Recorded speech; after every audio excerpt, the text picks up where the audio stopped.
नमस्ते। आज के इस बेहद दिलचस्प विश्लेषण में आपका बहुत बहुत स्वागत है। आज हम भारत के एक बहुत ही प्रमुख और प्रभावशाली कृषक समुदाय की एक शानदार ऐतिहासिक यात्रा पर निकलने वाले हैं। हम बात कर रहे हैं उस समुदाय की जिसे आज हम पटेल या पाटीदार के नाम से जानते हैं। अब आप सोच रहे होंगे कि क्या ये दोनों नाम एक ही हैं? इन शब्दों की शुरुआत आखिर कहाँ से हुई और इतिहास के पन्नों में इनकी असली जड़ें कहाँ छिपी हैं? तो चलिए बिना किसी देरी के इस सफर की शुरुआत करते हैं और इन सारे सवालों के जवाब तलाशते हैं। ठीक है, तो एक बार जल्दी से नजर डाल लेते हैं कि आज हम किन किन विषयों पर चर्चा करने वाले हैं। पहला, कणबी समुदाय की जड़ें। दूसरा, पाटीदार शब्द का असली अर्थ। तीसरा, पटेल नाम की ऐतिहासिक उपाधि। और अंत में हम बात करेंगे इनकी आधुनिक पहचान और उपजातियों के बारे में। चलिए आगे बढ़ते हैं।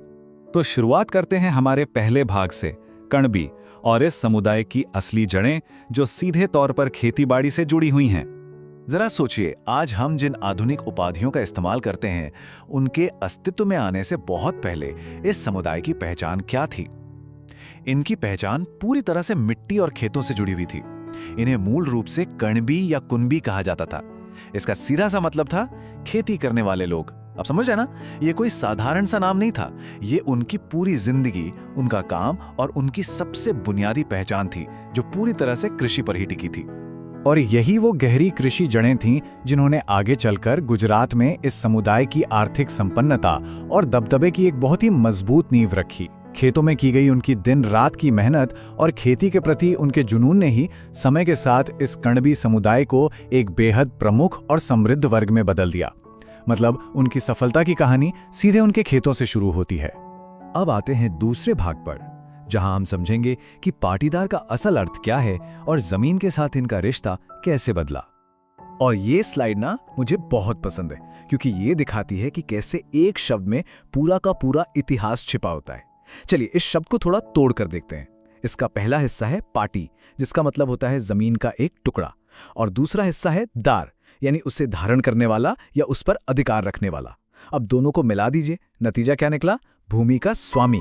तो ये सिर्फ एक शब्द नहीं बदला, बल्कि ये इस बात का सबूत था कि कैसे ये लोग सिर्फ खेतों में काम करने वालों से खुद जमीन के मालिक बन गए। क्या गजब का सफर है। चलिए अब आगे बढ़ते हैं अपने तीसरे भाग की तरफ, पटेल, जो कि असल में एक ऐतिहासिक प्रशासनिक उपाधि है। अब यहाँ पर आकर बहुत से लोगों को एक कंफ्यूजन होता है, तो इसे थोड़ा ध्यान से समझिएगा।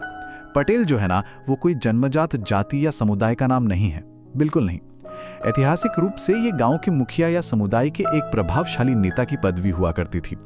ये एक ऐसा टाइटल है जिसे पाटीदार समुदाय के लोगों ने समय के साथ अपने उपनाम के तौर पर अपना लिया। तो सीधी सी बात यह है कि पाटीदार उनके समुदाय का नाम है, जबकि पटेल उनके द्वारा इस्तेमाल की जाने वाली एक सम्मानजनक उपाधि। अब यहाँ एक और बहुत ही दिलचस्प ऐतिहासिक तथ्य सामने आता है। पुराने जमाने में राजा महाराजा और शासक क्या करते थे कि जो अधिकारी उनके लिए टैक्स या कर वसूलते थे, उन्हें वो पटेल की आधिकारिक पदवी देते थे। यानी जो किसान अपनी मेहनत से जमीन के मालिक बने थे, उन्हीं में से जो सबसे योग्य और प्रभावशाली लोग थे, उन्हें प्रशासन ने टैक्स इकट्ठा करने की ये अहम जिम्मेदारी सौंप दी। और बस इसी प्रशासनिक काम की वजह से वे पटेल कहलाने लगे। और अब हम आ गए हैं अपने आखिरी भाग पर, आधुनिक पहचान और इनकी उपजातियां, लेउआ और कड़वा। आज के समय में अगर हम पाटीदार समुदाय की बनावट को करीब से देखें तो ये मुख्य रूप से दो बड़े स्तंभों पर टिका है, लेउआ और कड़वा। ये दोनों ही समूह मिलकर इस ऐतिहासिक कणबी या पाटीदार समुदाय का मुख्य आधार बनाते हैं। और आज के समय में ये गुजरात के सामाजिक और आर्थिक ताने बाने का कितना महत्वपूर्ण हिस्सा है, ये तो हम सब जानते ही हैं। अब चूंकि पटेल मूल रूप से एक प्रशासनिक पदवी थी, टैक्स वसूलने वालों का टाइटल था, तो जाहिर सी बात है कि इसे सिर्फ गुजरात में ही नहीं बल्कि मध्य प्रदेश और अन्य राज्यों में भी कई अलग अलग समुदायों ने अपनाया। लेकिन दूसरी तरफ जो पाटीदार शब्द है, वो एक बहुत ही विशिष्ट पहचान बना रहा। वो मुख्य रूप से लेउआ और कड़वा समूहों के लिए ही इस्तेमाल होता है। तो इन सारी कड़ियों को जोड़ने के बाद सबसे मजेदार और तार्किक निष्कर्ष क्या निकलता है? निष्कर्ष ये है कि सभी पाटीदार पटेल हैं, क्योंकि पाटीदार समुदाय ने ऐतिहासिक रूप से पटेल उपाधि को अपना लिया है। लेकिन सभी पटेल पाटीदार नहीं हैं। ऐसा क्यों? अरे क्योंकि पटेल तो एक प्रशासनिक पदवी थी ना, जिसे समय के साथ अलग अलग राज्यों के कई और समुदायों ने भी हासिल किया था। ये लाइन एक विशिष्ट समुदाय और एक व्यापक प्रशासनिक उपाधि के बीच के अंतर को बिल्कुल सटीक तरीके से समझाती है।